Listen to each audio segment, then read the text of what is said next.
statement, and then we'll take questions. Yeah, well, it's a heck of a game, boy.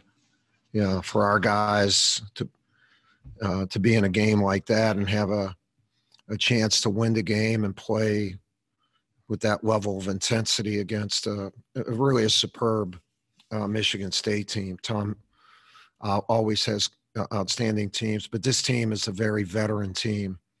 And, 5 of the kids that play tonight for us have never been in a game like that. And so it's a learning experience to play at this level. I thought they did.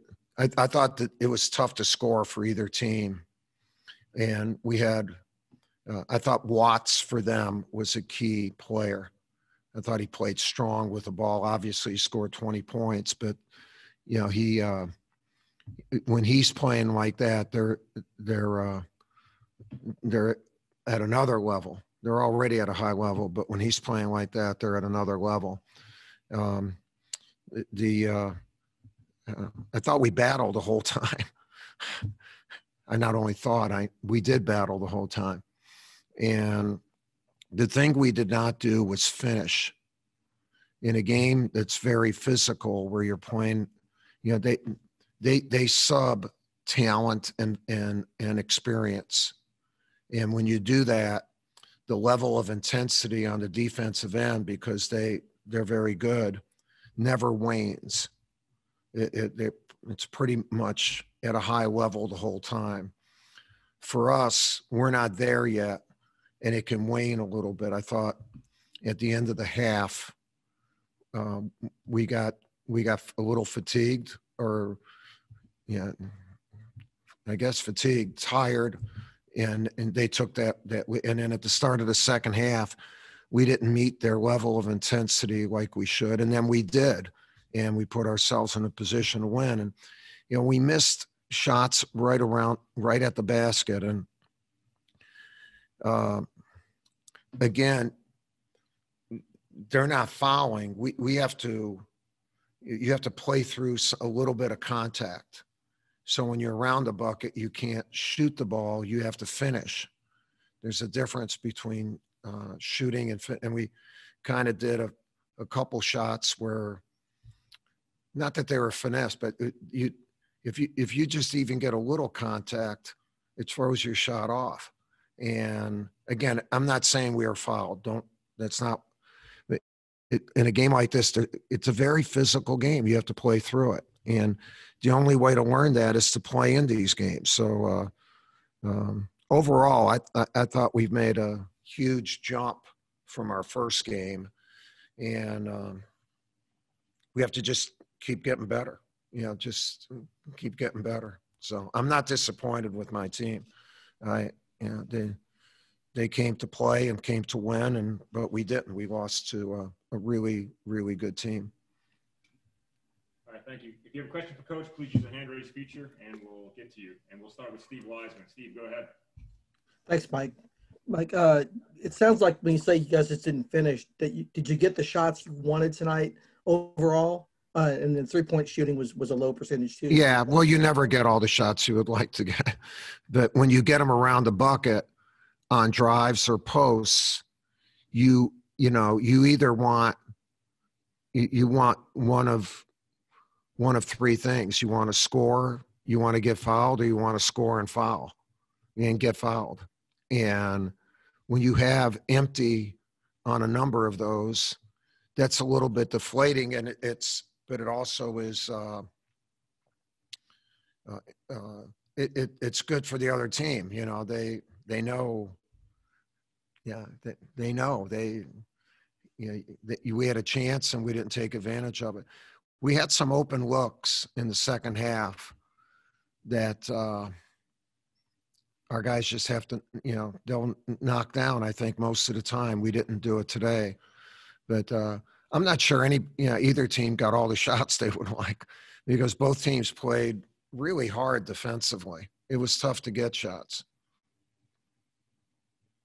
Jim Sumner, go ahead. Hey, Mike. One of your assistants, I think it was Nate, told us a couple of weeks ago that in the truncated preseason, not all of the freshmen had played with their teammates enough to totally trust them, and in the absence of that trust, they would revert to one-on-one basketball.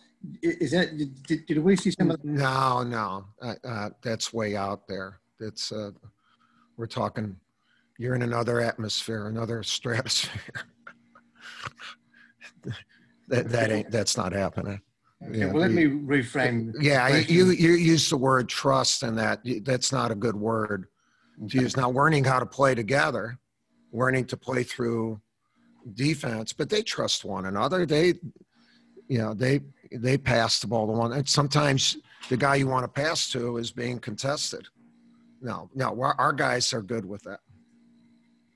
Let me reframe the question. You only get so many questions, Jim. Remember. Okay. You know, it's an extension of the question. Yeah, we're going to grade you on this one. All right. Okay. All of you, if you think his question's good, put your thumbs up. All right. Okay. You don't have to grade the first one. I already did that. Okay. The players that we talked to use the word stagnant on the offense. Did you see any signs of stagnancy on offense? No, I think he can move better. Yeah. And I think they could probably move better at times too. You know, overall, no. You know, could we move a little bit better? Yes, we can. Yeah. Right, David Hale, go ahead, please. Hey, Mike, I know you guys spent a lot of time last year and into the offseason talking with Wendell about trusting his shot, having the confidence to kind of come back and shoot again after he, has a couple of misses. After a night like tonight, you have concerns about how he rebounds? Do you think he's in a better place to kind of shrug this off and move on to the next one? Yeah, well, that's what he has to do. I mean, the mantra of a really good competitor and a winner is next play. You know, whether something really good has happened for you or not so good. He did not have a good scoring night tonight. So, it's just got to be next play. We have confidence in him. Part of that has to do with how well, they defended him. So, I mean, we had three kids that, they were 0 for 19. We got DJ hit 24 points in the first, and it's a different game that he has to adjust to. So Joey had a couple shots. You got three guys who are really good players, and I'm not blaming them. This just happens. They're 0 for 19, and we have a chance. We have a chance in this game. And I don't think they're going to go 0 for 19. Hopefully they don't. But we have confidence in all of them. We have time for two more. We'll go to Evan Coleman first. Go ahead, Evan. So you guys were really in control over the first 15 minutes of the game, and then Michigan State sort of took over near the end of the first and into the beginning of the second half. You've mentioned, at some point your shots sort of stopped falling. They started matching the intensity. Is there anything else specifically that sort of happened right near the end of the first half that really allowed them to sort of take control of the game? Yeah, well, I think they're able to play at a consistently high level because of their experience and depth better than we are right now. And we were playing better than the score for the first 15 minutes. And there wasn't a separation that our intensity had created. And our guys have never, look, that's the first time we played a game like that. So you can, it's not the first time those guys have ever played it. So they took advantage of that. And so again, it wasn't lack of effort or anything like. We just got to get accustomed. It's a 10-round fight. You can't fight 7 rounds, 8 rounds. You got to learn to fight the whole 10 rounds. Last question will go to Alyssa Ray. Coach, how beneficial is it to play a team like that this early in the season to see where your guys stack up against another great program? Yeah, I think it really helps us immensely. Again, the thing about this year, no game is guaranteed to anybody. So, we're we're really pleased that we are able to make this arrangement with Michigan State to play this game, and it worked. I think both teams benefit from it. Obviously, you'd like to win it, and but we just have to keep learning. I got 11 guys. I got 7 new guys. I have 7 new guys. They, 2 of them didn't play today, but 7 guys have never been in a game like this. Every one of their guys has been in a game like this. So is it beneficial to us? Yeah, definitely. It obviously would be more if we won, but hopefully that will come. That's what our goal is.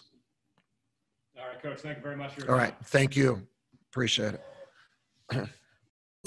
Spectacular Magazine. We on the scene.